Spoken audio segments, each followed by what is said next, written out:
सबसे पहले गणतंत्र दिवस की हार्दिक शुभकामना और बहुत बहुत बधाई आप सभी लोगों को।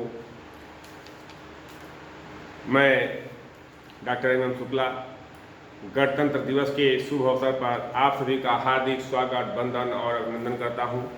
मित्रों, 26 जनवरी 1950 को हमारा अपना संविधान लागू हुआ और आज भारत एक उदित उदीयमान राष्ट्र है।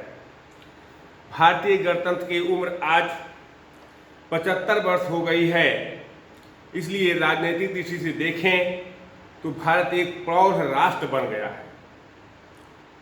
यद्यपि किसी राष्ट्र के लिए ये कोई खास उम्र नहीं होती है, फिर भी लोकतंत्र, सर्वधर्म समभाव और सामाजिक न्याय की धारणाएं आज हमारे आदर्श हैं और पूरी दुनिया के लोग भारत के लोकतंत्र की तारीफ कर रहे हैं।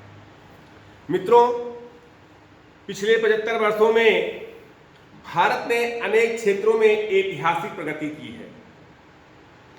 विज्ञान और प्रौद्योगिकी के क्षेत्र में हम इतना आगे निकल चुके हैं कि दुनिया का प्रत्येक देश हमारा लोहा मान रहा है।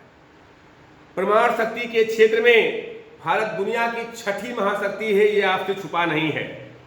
अंतरिक्ष के क्षेत्र में हम महाशक्तियों को पीछे छोड़ दिए हैं। महाशक्तियों से कहीं पीछे नहीं है, बल्कि उनसे आगे निकल गए हैं। मित्रों, मिसाइलों के क्षेत्र में हमारी श्रेष्ठता जग जाहिर है। पृथ्वी, धनुष, आकाश, त्रिशूल, नाग, ब्रह्मोस और सुपरसोनिक क्रूज मिसाइल भारत की श्रेष्ठता के प्रतीक हैं। इससे संपूर्ण विश्व अवगत है। मित्रों, T-84, INS विक्रमादित्य, तरंगिणी, सतपुड़ा, शिवालिक भारत के गौरव है। भारत जितनी ऊर्जा का स्रोत विश्व में किसी भी देश के पास नहीं है। मित्रों, कंप्यूटर के क्षेत्र में हमने क्रांतिकारी प्रगति की है। आज कंप्यूटर आम आदमी के दरवाजे पर दस्तक दे रहा है। भविष्य में हमारी स्थिति दुनिया के देशों में सॉफ्टवेयर के क्षेत्र में महाशक्ति की होगी। अगर आप ऑनलाइन ट्रांजैक्शन की बात करें तो भारत दुनिया का पहला देश ऐसा है जहां एक ठेले वाला, खुंचा वाला या दुकानदार सब पेटीएम से पैसा लेना और देना शुरू किया है।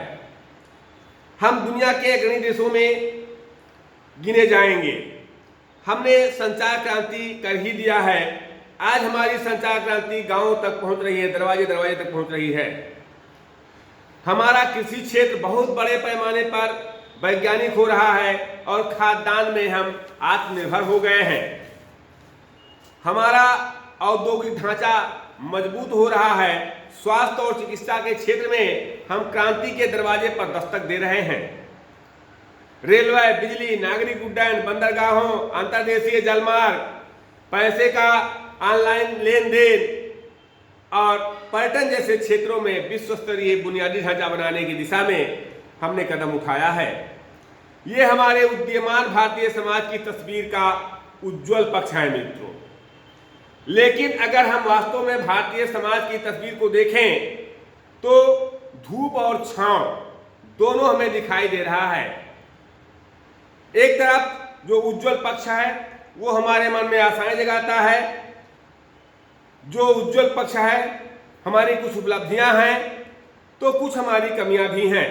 मित्रों, आज जब भारतीय समाज के दूसरे पक्ष पर हम प्रकाश डालते हैं तो देखते हैं कि धूप और छांव दोनों पक्ष हमें दिखाई दे रहा है।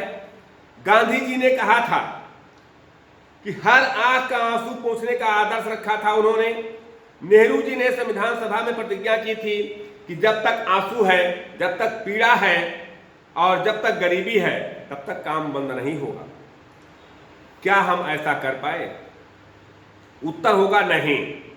मित्रों, आज समाज की वो भयावह स्थिति है, आंतरिक सुरक्षा समस्या बनी हुई है, अपहरण उद्योग बन गया है, चोरी, डकैती, हत्या के से अखबार रंगे हुए होते हैं, आतंकवाद, उग्रवाद और नक्सलवाद अपना फन फैला रहे हैं। धर्म, संप्रदाय, जाति, भाषा, क्षेत्र के नाम पर संकीर्णवादी प्रवृत्तियां अपना खेल दिखा रही हैं। मित्रों, हमें इस सब से बचना होगा। सामाजिक और सांस्कृतिक मूल्यों का पतन हो रहा है। समाज में लगातार नैतिक मूल्यों की गिरावट आ रही है। दायित्वहीनता में बढ़ोतरी हो रही है। भ्रष्टाचार, भाई भतीजावाद, जातिवाद, क्षेत्रवाद बढ़ता जा रहा है। गरीबी, बेरोजगारी, सामाजिक आर्थिक विषमता और शोषण का बोलबाला है। राजनीति क्षरणशील हो गई है। राजनीति में परिवारवाद, जैसा कि हमारे प्रधानमंत्री जी अक्सर मुद्दा उठाते हैं, परिवारवाद और भ्रष्टाचार, ये दो राजनीति का बहुत अहम हिस्सा बन गया है। सत्ता के लिए संघर्ष हो रहा है। राजनीति का अपराधीकरण हो रहा है। घोटालेबाजों की फौज खड़ी हो गई है। त्याग, सेवा, देश प्रेम लगभग समाप्त हो गया है। कैसे दूर होगा ये सब? आज हम लोगों को देखने की जरूरत है, कैसे ये सब दूर होगा। मुझे लगता है कि इन्हीं सब के कारण ये कहा जाए तो अतिशयोक्ति नहीं होगा कि शिक्षा अपना कार्य करने में असफल रही है, अपने दायित्वों का निर्वहन नहीं कर पा रही है। यानी शिक्षा जो है वो सही रूप से नहीं दिया जा रहा है। चांद और मंगल पर जीवन ढूंढने वाला व्यक्ति आज पृथ्वी पर अपने अस्तित्व के लिए तड़प रहा है, अपने अस्तित्व के लिए लड़ रहा है। आज जो है हम लोगों को इस राष्ट्रीय झंडे का सौगंध लेना चाहिए कि जो अवसर मिले हैं उस अवसर का हमको लाभ उठाना चाहिए। अवसर और सूर्योदय एक समान होते हैं। देर करने वाले इन्हें खो देते हैं। तो आज के छात्राध्यापक छात्राध्यापिकाओं से मैं यही कहना चाहूँगा कि जहाँ पर आप हैं, जिस क्षेत्र में हैं, जिस जगह हैं, वहाँ अपने दायित्वों का निर्वहन निष्ठा और ईमानदारी से करें। यही हमारे संविधान के लिए सच्ची देशभक्ति होगी, सच्ची सेवा होगी। और अंत में मैं दो पंक्तियों के साथ मैं अपने वाणी को विराम देता हूँ कि संकल्पों के नायक हो तुम, संकल्पों के नायक हो तुम, और साहस भरी उड़ान हो, और तुम ही मुकुट हो भारत माँ के, तुम ही मुकुट हो भारत माँ के, तुम ही हिंदुस्तान हो, तुम ही हिंदुस्तान हो। इन्हीं शब्दों के साथ मैं अपने वाणी को विराम देता हूँ। बहुत बहुत धन्यवाद सभी लोगों को।